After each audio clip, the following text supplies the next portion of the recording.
Hi, I'm Peter and I'm a change maker.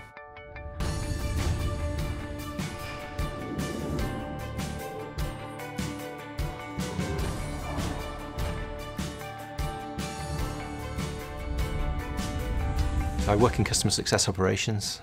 The goal of the project was to transform the technical support case logger, and that's the tool that customers use to report issues to technical support. Now, the previous version of the tool had several issues. It wasn't very good at solving problems on the spot. It was quite click intensive and busy, and it didn't pass on any of the data about the interaction to engineers in our technical support teams. So after a successful proof of concept, I got the go-ahead to assemble a project team.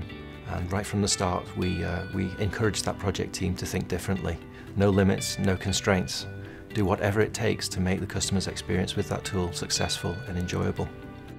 The tool has one key component that really helps, which is the neural network. We call it Dylan. And I want to recognise the work of Stephen Viancourt and the Data Labs team here.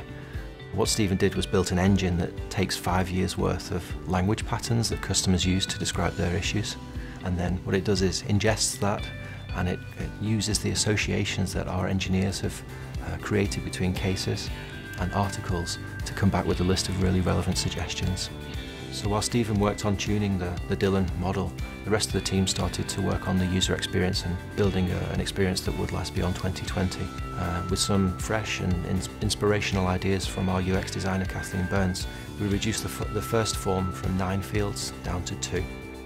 And what that means is Dylan has all it needs to be able to return some relevant suggestions. And from a customer point of view, they're not invested. They just enter the product and a short description of their problem, and they're open to reading articles and seeing if they will solve their problems.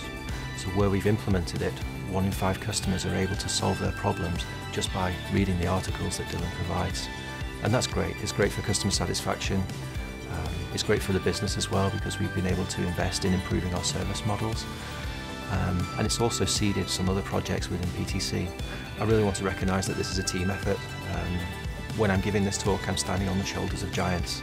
There were 12 amazing people in that team, all with individual amazing talents that came together and worked hard to deliver something that we couldn't have ever delivered just working in isolation.